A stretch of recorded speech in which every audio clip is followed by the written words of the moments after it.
Good evening everyone. तो day 9th of the percentage chapter में आपका स्वागत है।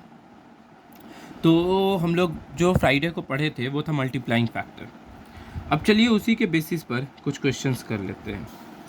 तो क्वेश्चन नंबर 1 है कि A is 20% more than B. तो इन दोनों का रेशियो निकालिए। तो कैसे निकलेगा? यहाँ ए लिख दिए, यहाँ बी लिख दिए। ए 20% किससे है? बी से। अगर हम बी को 100 लेंगे तो ये कितना हो जाएगा? 120। इन दोनों को काट दीजिए, दैट इज 6 रेशियो क्या हो जाएगा? 5 हो जाएगा। या फिर ऐसे नहीं करना है तो देखिए ध्यान से, ए क्या है? 20% है। किसका? बी का। 20% का मतलब क्या हो जाता है? 1/5 होता है। तो ये होता है इनिशियल वैल्यू और ये होता है चेंज इन वैल्यू। तो इनिशियल वैल्यू बी है तो 5 हो गया, एंड ये इन मोर है तो 5 + 1 6 हो गया। तो 6 रेशियो 5 हो जाएगा। अगर हम नेक्स्ट क्वेश्चन देखते हैं तो Q is 37.5% less than P। इसको कैसे करेंगे? तो देखिए यहाँ पर P लिख दीजिए, यहाँ Q लिख दीजिए। Q जो है वो P से कम है। अगर P 100 होगा तो 37.5 कितना होगा? 100 में से माइनस कर लीजिए। ठीक है, जब आप माइनस कीजिएगा तो ये आ जाएगा 62.5। एक ये प्रोसेस, आप इन दोनों को काट दीजिए। ठीक है, ऐसे भी हो जाएगा। अब इसको काटिएगा तो आपका ये अगर हटेगा तो यहाँ एक ज़ीरो आ जाएगा। ये 25 के टेबल में 40 टाइम्स, ये 25 के टेबल में 25 टाइम्स, ये 25 के टेबल में सॉरी ये 5 के टेबल में 8 टाइम्स, ये 5 के टेबल में 5 टाइम्स। 8 रेशियो 5 आ गया। ठीक है, अगर आपको और इजी वे में बनाना है तो सिंपल 37.5 कितना होता है? तो 1/8 होता है 12.5, तो 3/8 हो जाएगा 37.5। इनिशियल वैल्यू 8 एंड लेस है तो दोनों को माइनस कर दिया, 5 आ गया। चलिए, तो नेक्स्ट क्वेश्चन है हमारा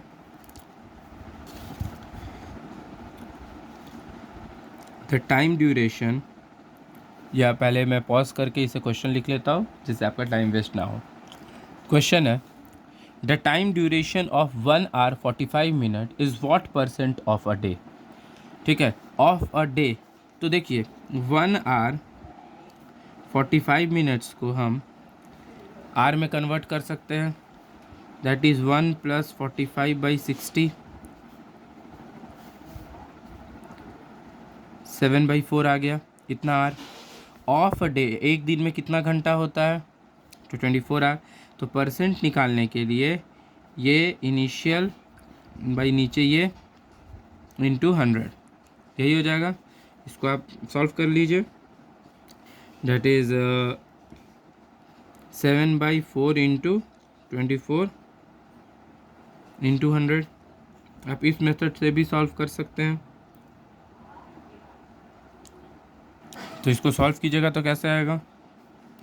ये 25 टाइम्स आ गया, तो 7 इंटू 25/24 ऐसे आ गया।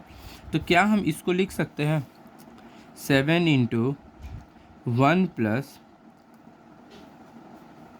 1/24? ठीक है, तो 7 इंटू 1 + 1/24 कितना होता है आपका? इसको मल्टीप्लाई कर दीजिएगा तो हो जाएगा 7 + 7/24।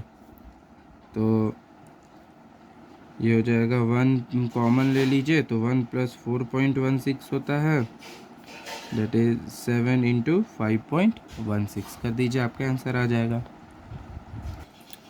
या फिर इतना झंझट करने से कोई फ़ायदा नहीं है, सिंपल मल्टीप्लाई कीजिए, ये आ जाएगा 175/24, दैट इज़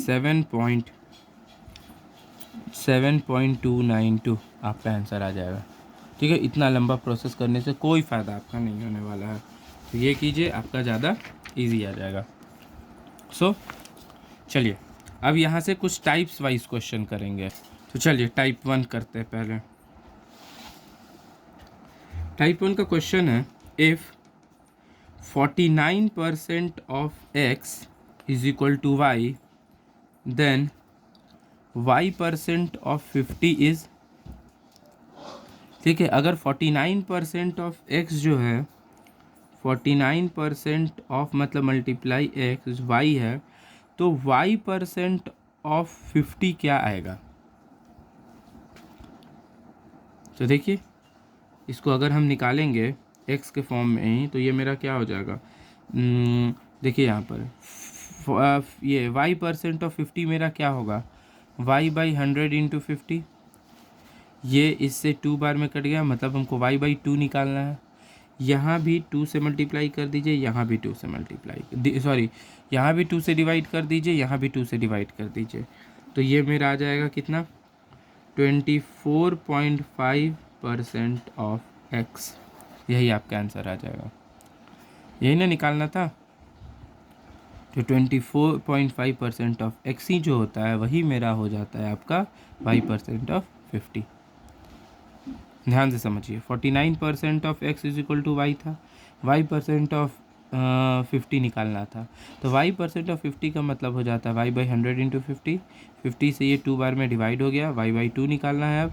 तो इधर भी 2 से डिवाइड, इधर भी 2 से डिवाइड, ये काटे तो 25.5% आ गया। चलिए नेक्स्ट क्वेश्चन देखते हैं।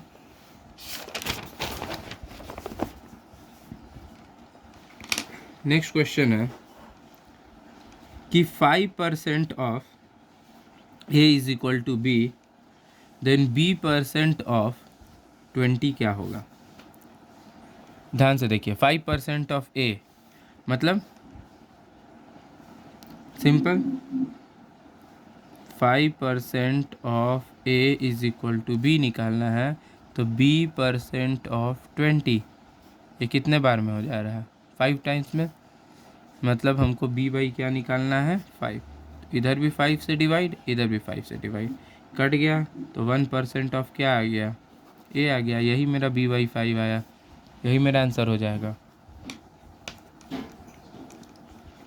Next question, if x% of a is same as y% of b, then z% of b will B.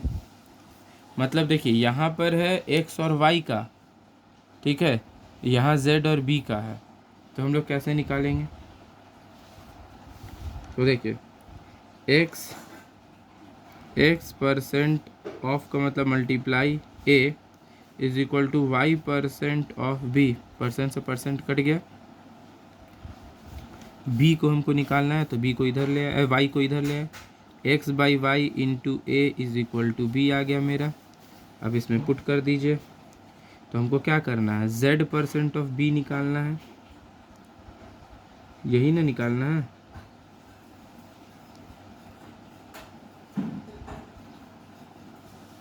तो देखिए z% से दोनों तरफ मल्टीप्लाई कर दीजिए, तो x into z% into a by b, sorry by यहाँ y आया ना, y is equal to z% of b, यही निकालना था।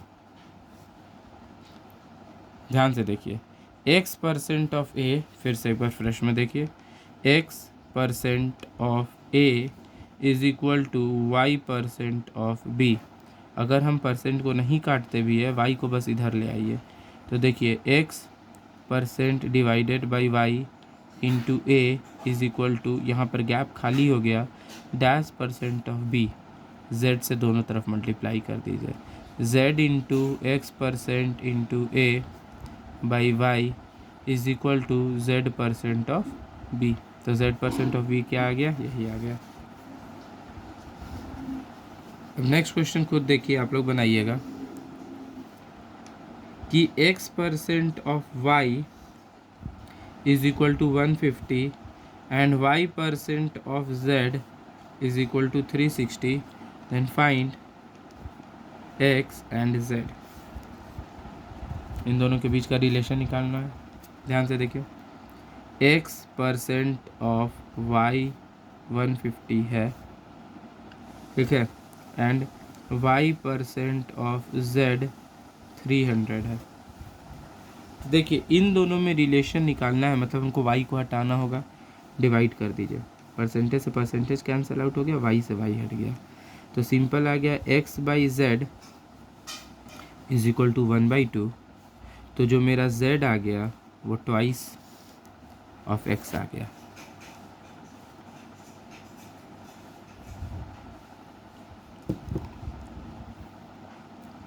तो प्लीज़ इतना तक रिवाइज कर कर रखिएगा, हम लोग धीरे धीरे सारे चीज़ आगे बढ़ेंगे। आप बस टाइम दीजिए, वी हैव टाइम। 2026 में हम लोग को ये कवर अप करना है, हम लोग अच्छे से कवर करते चले जाएंगे, बस डेली पढ़ते रहिए, जितना करवा रहे हो उतना करते रहिए। अगर वीडियो अच्छा लगता है तो प्लीज़ चैनल को लाइक कीजिए, सब्सक्राइब कीजिए एंड शेयर कीजिए। Thank you.